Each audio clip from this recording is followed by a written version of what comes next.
Hi, welcome everyone. This is really delightful. Great to have you all here. We figured in kind of kicking off our research forums that it would be a good idea to do kind of a context setting one out of the gate. As things progress, we'll be using these for opportunities for our scholars to present on their work in their working groups and the things that are moving towards publication, that sort of thing. But for this first one, we thought we're bringing all these scholars together across disciplines. Some people have been engaged in integrative metatheory for 20 years. Other people have maybe never heard the term. What is IAM? How does this all hold together? And yeah, it seemed like just having some kind of opportunity to put that all out and provide sort of the context set for what we'll be doing together, especially as we're leading up to next week, our big sort of launch and kind of the big push to share social media information about our efforts and to amplify what's going on in the network. So I wanted to move through a couple of major points here. One is setting the context in an important way, as I said, and then having that sort of lead up to situating what we're doing at IAM and in the society, and then end with some very specific sort of invitations and offers around what all this means for our scholars. So diving into the context. I want to start this out in the frame of fractured knowledge. Way back in 1999, E.O. Wilson wrote a very popular book called Consilience, the Unity of Knowledge. And he was already identifying, this kind of split between the humanities and the social sciences and a general kind of fracture of the human knowledge system in the academy. And his effort in this book was to try to bridge that gap, to heal that divide. As he put it, the greatest enterprise of the mind has always been and always will be the attempted linkage of the sciences and the humanities. He says the ongoing fragmentation of knowledge and resulting chaos in philosophy are not reflections of the real world, but artifacts of scholarship. And this was sort of an invitation for scientists and philosophers to come together at the nexus of, biology, social science, and the humanities. He says we're approaching a new age of synthesis when the testing of consilience is the greatest of all intellectual challenges. Again, this was back in 98. One of the things that he used this to speak to was even then sort of the crisis in the humanities. He noted that the kind of disciplinary fields in the humanities were being dissolved into a curriculum, a slurry of minor disciplines and specialized courses. But he felt that, as he put it, every college student should be able to answer the question, what is the relation between science and the humanities, and how is it important for human welfare? And I think the welfare part is important there as well, because this isn't just sort of an abstract theoretical concern. It actually has incredible bearing on the world that we live in, the world that we create, and we'll talk about that in a minute. But I just wanted to note that even in 98, this crisis in the humanities was evident to some, and it's gotten arguably even much worse since then. This graph here on the left is from a Yale study, and there's been sort of a precipitous decline of enrollment in the humanities, a lot of shuttering of departments and PhD programs. Actually, the university I went to, both of my departments that I double majored in, religion and classics, no longer exist as departments, which I think speaks to something. So a real issue academically in the institution around the humanities. On the other side of the coin, and if you go to the natural sciences instead, things are different, but arguably just as bad in their own way. In a great book that came out by Adam Frank, Marcelo Gleiser, and Evan Thompson called The Blind Spot in 2024, they kind of map out what they call the blind spot, which is essentially the consequence of centuries of a reductionistic paradigm in the sciences and the problems that it's created in our understanding of the world. They say this worldview of nature, mind, and science, it basically, eradicates from our perspective and hides in our blind spot the very nature of the mind and consciousness. It's come to underpin our political systems, our economic structures, and our social organization. But it's precisely that philosophical perspective that he says is now in crisis. So its inability to account for mind, meaning, and consciousness, are the source of arguably many, many challenges that we're facing, and stem from a reductionism in the natural sciences that basically causes these to escape our sight and be sort of lost in our vision. But in a similar way, even to Wilson, they argue that there's an effort before us to try to bridge this divide, to heal this gap, and to sort of move beyond the blind spot problem. In their book, they outline a couple of promising frames and fields such as network theory, complex systems theory, embodied cognition, and et cetera. But they say we're not claiming that they have a kind of coherent philosophical and methodological alternative. But again, they gesture to the possibility of that. They say that the principal project for 21st century science and philosophy of science is such an alternative, this philosophical, this coherent philosophical solution to this fissure. So basically, the current situation, arguably as we find it, is that the natural sciences are operating from a paradigm of modern reductionism that reduces disciplines down to lower order fields like physics or biology. Arguably, this is exactly what E.O. Wilson himself did in his own consilience frame, and why it ultimately wasn't successful in the very task he'd set himself. Because if you just sort of reduce everything to sociobiology, you aren't necessarily solving the problem. But it also overgeneralizes from this single frame of sort of reductionism. It smuggles in a lot of metaphysics in terms of materialism and reductionism and determinism. And in the process, we lose value, we lose meaning, we lose consciousness. So many of the phenomena that we experience in our daily lives that are crucial for our living and for our collective well-being are basically erased. When implied or when applied within sort of the social system, we've seen the consequences of this in terms of the ravenous, destructive ecological problems, the various forms of this kind of applied instrumental rationality that leads to a lot of nastiness. And ultimately, it's a diminishing explanatory power, particularly as you move up sort of the ladder of the sciences and get into sociology or anthropology or economics. That kind of reductionism just clearly isn't up to the task. On the other side of the coin, humanities are arguably, operating primarily from a sort of postmodern deconstructive lens, and that basically fragments the different studies of knowledge and dissolves disciplinary categories. Jason Storm's done great work on this topic. It tends to hyper-particularize and proliferate frames rather than offering sort of a more general integrative scope. It smuggles not necessarily metaphysics, but values in terms of the ways that it frames issues, albeit stating a kind of value neutral position, but having a kind of background assumption of these. And the erasure of knowledge, shared understanding. Within our social system, it's often either powerless and impotent or has a certain corrosive impacts on our understanding and our shared ability to communicate with one another, and also faces diminishing explanatory power. So all of that is playing out within this broader crisis, which, Nick, maybe you can speak about a little bit. Yeah, absolutely. So the meta crisis kind of notion has evolved out of, this big picture thinking.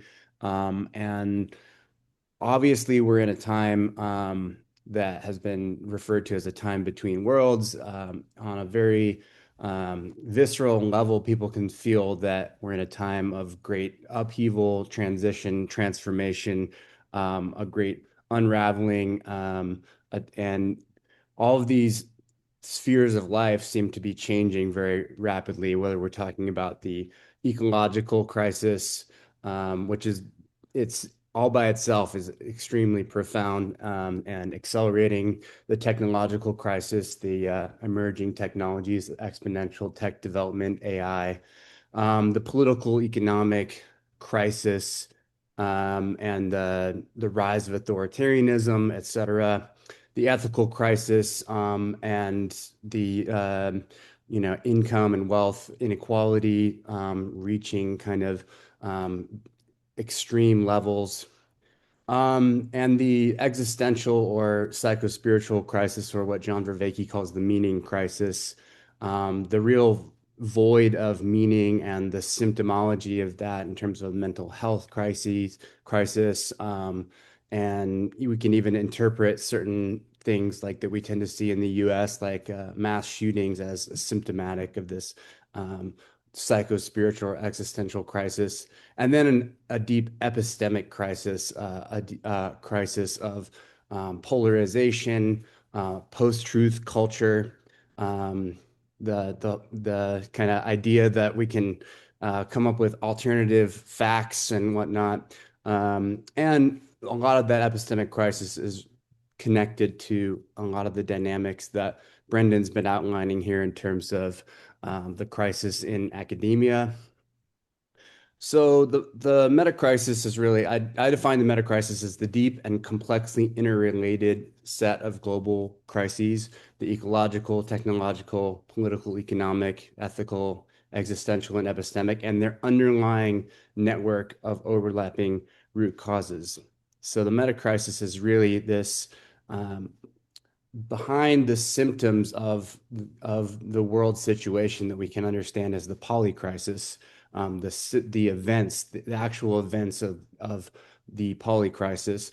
There's a deeper layer. There's something that's beyond and behind that, and there we argue that that really has to do with a crisis on the level of worldview.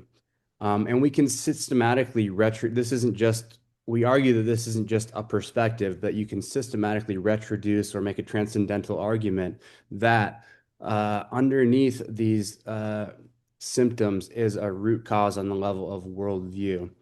Um, so the the understanding that we've been working with is that the root cause has to do with the fundamental ontological, epistemic, axiological, praxeological assumptions that are rooted deep in the modern worldview, and to some extent the postmodern and traditional worldviews as well. We can see that there's like a number of layers that there where you move from the level of worldview to, say, social institutions and technologies. Um, and there's obviously feedbacks there, but the understanding of the meta crisis is that the root cause has to do with the level of worldview. Yeah, and this is a great quote from a work by Nick and Sean. Well, as they say, as they put it, what if not integrative metatheory holds the promise of helping us to catalyze the cultural transformations that can reinvigorate our atrophying shared sense making and fix our broken information ecology. So the notion that for a complex inter-network overlapping meta-crisis, the need for an appropriate level of analysis that can make that tractable and can address those deep issues that are driving the sense-making and meaning crisis, something like that seems to be necessary. And not just necessary in sort of an abstract sense, but potentially utilizable, operationalizable, institutionalized in some meaningful way. And this is then the project that kind of brings us to what we're up to, what IAM is about, and what the society is aiming to do. In another work, Nick and colleagues say that integrative meta theory accomplishes a couple of key tools. At first, it's that the complex 21st century problems that we face demand some kind of a grasp of the big picture to make tractable. Second, that meta theory can serve a crucial emancipatory function, identifying the real causes of social pathology and oppression and alienation. And third, it provides a picture into the possibilities of human capacity and the conditions for universal flourishing, which, again, to bring back to kind of the consilience frame that Wilson was getting at, the welfare of humanity being directly linked to our ability to understand ourselves and have a big picture frame and have an ability to connect our different ways of seeing and understanding the world. And so in terms of kind of the framework that Nick was getting at in terms of worldviews being upstream of the socio-political systems that are generating these collective crises, even upstream of that, arguably is something, a meta-theoretical frame that both informs worldviews and also makes worldviews an object for analysis, and shapes them. Um, this brings us to kind of meta studies as a field. And here, the work of Mark Edwards has been excellent and seminal in its own right. This is a wonderful graphic, I think, for making clear the sort of scale of analysis that meta theory is operating at as you move up from sort of direct moment by moment reality of thinking, feeling, and acting and sensing through the symbolizing and conceptualizing. That out of those kinds of data come theories, of course, which you can think about as formal and informal theories and models that are planned for and rigorously tested. And we're kind of swimming in a number of, countless numbers of theories in academia in different fields and different disciplines.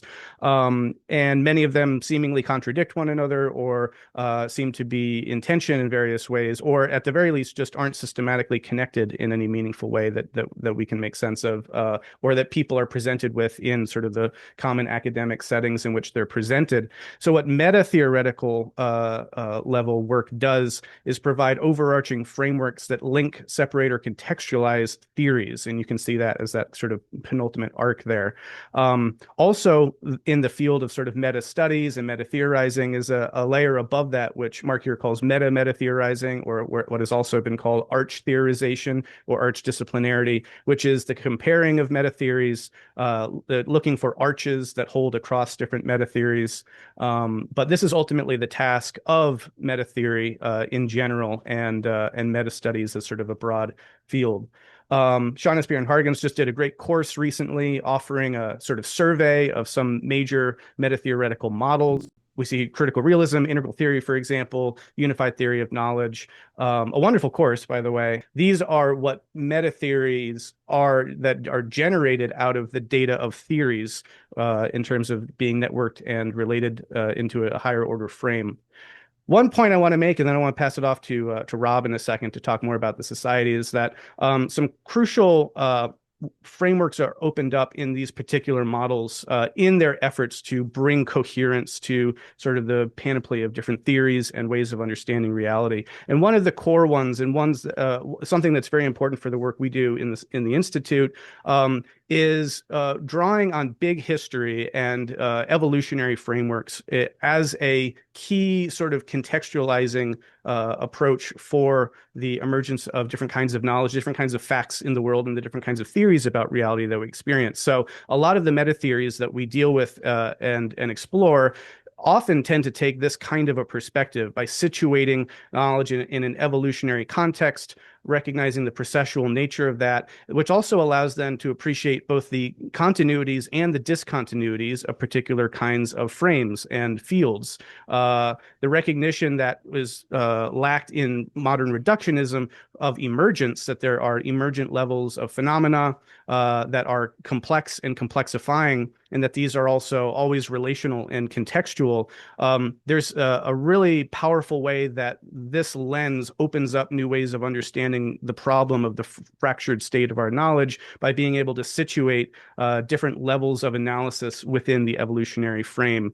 And some examples of this are in the unified theory of knowledge framework and integral theory that basically use this evolutionary approach to understand the emergence of new levels of analysis. In the unified theory of knowledge framework, we get basically the ladder of sciences out of the emergent levels of complexification over cosmic evolution, from matter to life to mind to culture, leading to physical, biological, psychological, and social sciences. In the integral theory framework, we have also an evolutionary framework that carves up the different sort of theoretical approaches into into an integrated sort of epistemic pluralism, a coherent methodological pluralism that can bring together these different fields of knowledge, these different approaches, and these different theories within a kind of coherent framework. In terms of integrative metatheory 2.0, Nick, maybe you can also speak a little bit about this for a minute, and then we'll go to Rob to talk more about IAM and the specific work of the Institute. Yeah, so there's a lot I could say here, but the basic idea is that there has been, big picture theorizing has been going on for a long time, but it sort of fell on hard times in the postmodern, as the postmodern kind of perspective became more and more hegemonic in the academy. The famous line of postmodernism, referring to an incredulity towards meta narratives. So in many ways, we've had to, people like Mark Edwards and others have made a case that we can actually return to the big picture, but do so in a sophisticated way that honors the insights and includes the insights of the postmodernists of epistemic relativity, integrative pluralism, etc. So, we're trying to re-vindicate the notion that, hey, we can do big picture meta theorizing in a way that is really fit for the 21st century, hence the idea of integrative meta theory 2.0. And there's several different modes of integrative metatheory 2.0 that we can identify. The most fundamental level is the metatheory alpha, which is also known as philosophical metatheory. So this has to do with um, systematically articulating the sort of philosophy of science and the metaphysical sort of foundations of any kind of inquiry. What are the conditions for the possibility of scientific inquiry and experimental inquiry, for example? Critical realism is a good example of this more predominantly metatheory alpha sort of approach. And there are subtypes. I won't go into the subtypes of each of these theories. Then the other major category you have is the metatheory beta, which is the scientific mode of metatheorizing. Um, this is a mode of metatheorizing that people like George Ritzer and Mark Edwards have pioneered. And this is the mode of sort of scanning across the horizon of various theories and looking at the data of those theories, identifying core lenses, subjecting them to various forms of analysis, and then again, there's multiple ways of doing it, but the most predominant way would be to link them into an overarching meta theory, a synthesis that sort of synthesizes all of those theories into a broader meta theory. And then, of course, there's the integration of those two modes in meta theory gamma, a synthetic mode that has a coherent philosophy of science and philosophical underpinning, and is also engaged in that more scientific mode and weaves those together in a coherent way. You can also understand the philosophical mode of metatheory alpha to be like a philosophical underlaboring mode. And then I've also referred to the metatheory beta as a scientific overlaboring, and you can see in the graphic there kind of how I'm understanding them. Both of them, one is sort of setting the conditions for the possibility of empirical science, and the other one is scanning across the horizon of its findings. So yeah, I'll turn it over to you, Brendan. Awesome. Yeah, let's throw it to Rob now to talk about how all this relates to the Institute of Applied Metatheory and the origins and the goal of IAM. Yeah, thank you, guys. It's so great to see everybody. Watching these first 10 slides, first 25 minutes, you get just sort of this overwhelming sense of the magnitude and scope of what's going on in this moment, historically and intellectually, philosophically. It's impossible not to feel like part of a multiple millennia lineage of search for wisdom and the way in which humanity is always trying to sort of integrate and put its best foot forward in every era with every challenge. But there's something really special about this moment when small teams of people are showing every year that they're able to do extraordinary things in technology and the sciences, institutionally, politically, what have you. That's one of the major fascinating sort of paradoxes, I think, of our era is the way in which these narrow ideologies are getting to scale and reproducing in powerful ways because small teams of people can make such incredible impact quickly.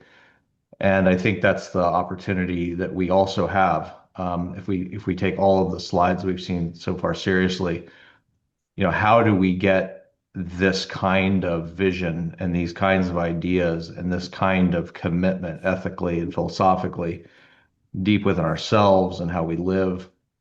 How do we bring that into the world so that these structures become replicable and our grandchildren are being raised in a world where this is native? That's ultimately, at the end of the day, that's what we're here for. To do that requires that we institutionalize it. And we have to institutionalize it at a lot of different levels. We have to be very sophisticated about how we think about that process. The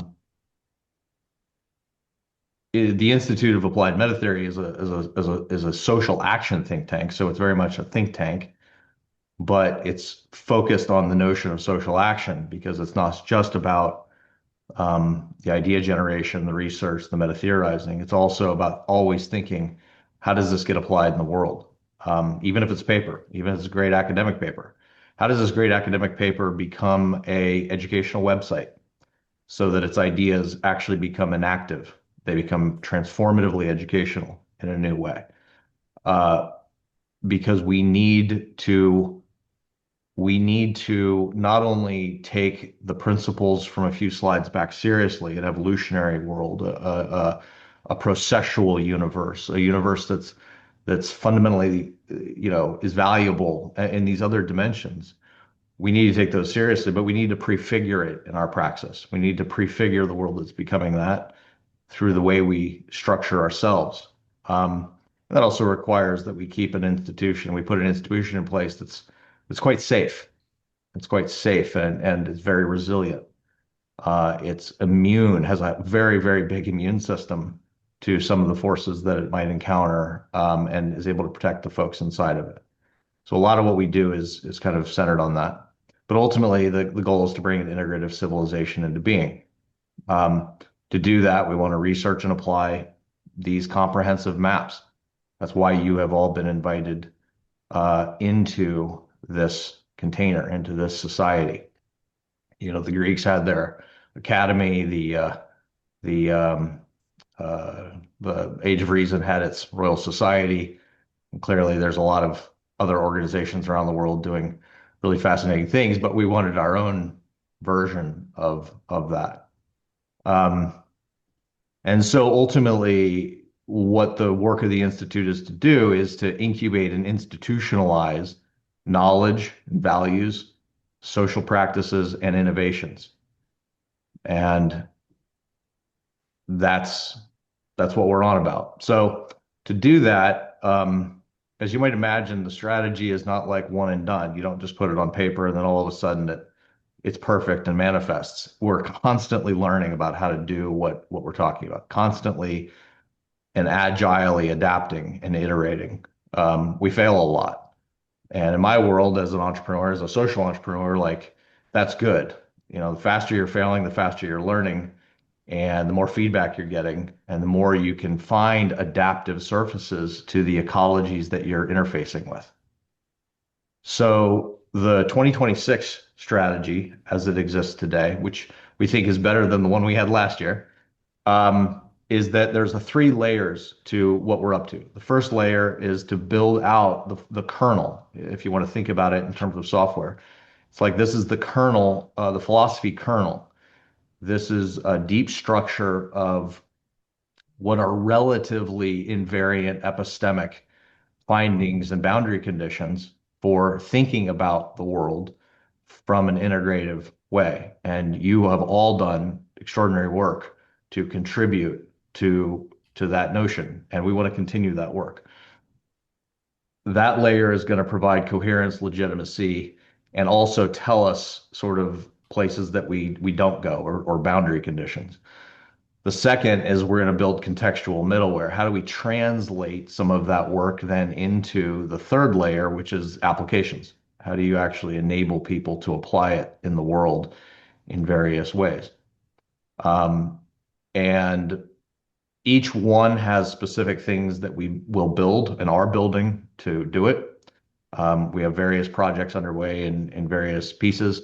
We're also young and small. Like there's a lot more that we have to do in terms of talent and money and success, and we have a long way to go. But so far, we think we've got a pretty good traction, given that we're only a few years old, and it's it's going okay. Although, ask me next week. It depends on the day. So, in that layer one, what we recognized is that we really wanted a robust institutional vehicle for asking big questions of big pictures, asking big questions using big pictures. If we have something that really matters, we need to be able to inquire into that in a really robust way with the world's smartest people from these fields.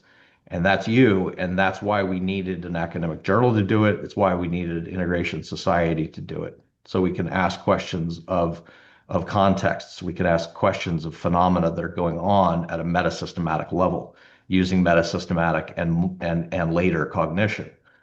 Um, and those thematic vectors are what we see on screen here, all these different kinds of questions that arise from these vectors. And I don't know, Brendan or Nick, you want to sort of weigh in on some of these, but these are really each of these is a critical concern from the point of view of the meta crisis or of individual liberation or social emancipation. Like each one has something really important to say about this, that if we can develop important knowledge in that area and then bring it through some sort of application pipeline, we may be able to do some good.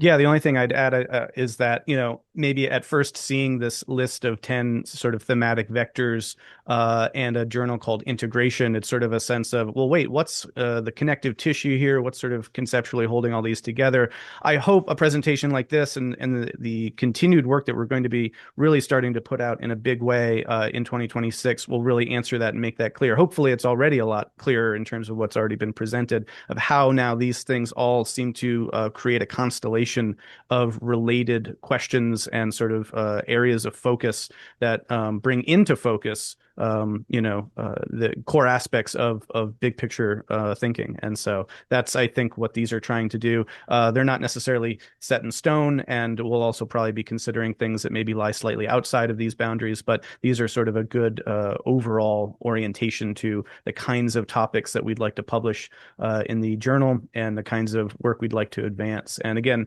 hopefully that's also then clear in terms of who's in the room and the various expertise strengths that people here and our scholars are bringing to these questions, coming from a bunch of different disciplines, but the insight that can be brought to bear from those different perspectives and fields to these questions is sort of what we're trying to do with the journal. I mean, I think as we've been trying to say here all along, I mean, a lot of the idea for me is that we need forums that go beyond the fragmentation that we typically see in the academy. The world itself is complex and integrated, so our knowledge should mirror that. We should capture that complexity and richness and the holistic nature of the phenomena that we're seeing in the world, and that's what we're trying to do in these 10 areas. So that's kind of the vision. When you see the word integration, you need to hear it as a verb. You need to say it as a verb. It's not a noun. This is not a destination of integration. This is not a hegemonic holism that closes off adaptive novelty and pluralism and what have you. It's a verb of integration, and I think that we obviously understood that can be interpreted two ways, and we wanted to make sure that we put it on the table that we understand it as in that way. Very much. And that integrative work, that ongoing processual integrative work is, again, what we are hoping to facilitate and encourage and advance in the Institute within the network. And that leads, I think, to our kind of just brief conclusion here, which is an invitation and an offer, which is that what the Institute and what the Society are offering as their invitation to you, let's say, is for you to help advance the field of integrative metatheory with next generation frameworks, to explore applications and operationalizations of such frameworks, and to help see that paradigm shift that's so needed in the academy take shape and to contribute to that. And for our part, what we can offer that is providing hopefully a very vibrant, open, safe, exploratory container in which world-class scholarship discussion can happen, feedback of a high quality can occur, and cross-pollination of ideas, the financing of papers and projects and symposia, the amplification and the promotion of scholars in this society, which again is going to begin in a really big way starting next week with our social media and communications efforts, but with podcasts and other ways. We're excited to amplify the voices in our society and to help spread the integrative work that you're doing and do what we can to promote that, and offer other kinds of institutional support structures for high-level systemic intervention. This is a very busy sort of final slide here, but it gives a little bit of a sense of some of the main categories or the structural element of what we're working with here. We are sort of at present working with four major research vectors or areas of focus, one being the metacrisis, another being worldviews, another being integrative metatheory itself, and then there's the social impact aspect. We have a couple of nascent working groups that are coming into formation, but we invite people to consider starting a working group, or if there's something that you're already working on or have wanted to work on at this level of analysis in this kind of a container, by all means, let's find a way to get that going. In terms of some of the resources for the support, there is the Integrative Worldview Fund, and the engagement context that the society affords, which is sort of multi-tiered. We really hope, if you haven't joined yet, that you can come and participate in the Slack that we have for IAM. It's sort of our daily workspace. It's where working groups can communicate and get together and organize. There, of course, are then the working groups, which will be anywhere from sort of bi-weekly or twice a week to maybe once a month. And then there will be research forums like this, which going forward will be an opportunity for leaders in these working groups or people doing various kinds of efforts can present their work, get feedback, and help advance their various efforts, as well as biannual symposia, where we'll come together in person and do some really deep dives into some of these core topics. And of course, the journal itself, which will be our sort of flagship publication for spreading and propagating these ideas in a peer-reviewed academic journal context. But last and not least, though, is these kind of communications amplification methods. So we have social media, we have a YouTube channel, a Substack that we'll be setting up, and the ability, of course, out of the journal publications to be found in research databases and contribute to the normal sort of academic process. But we really want to, as an institute, again, just to emphasize, really support the scholars and see if we can generate some collective synergy through this really impressive group of thinkers coming together and working on this level in a way that's really never been done before. So I think that's pretty much all I had in terms of any kind of visuals. But thank you very much, and we can open it now for any number of questions or topics of discussion. And thanks, Rob and Nick, for helping me work through that. So yeah, nice job. Last thing I'll mention just on the resources side is that I didn't talk much about this, but the Institute also has within the building, we've got AI capability, we've got software development capability, we've got full-time social media. Like, we're building it as a social entrepreneurial platform for the extension of ideas into practice, into application. And so there's just, I mean, that'll grow over time. And again, it's not perfect, but it is, there are interesting resources to leverage on any given project.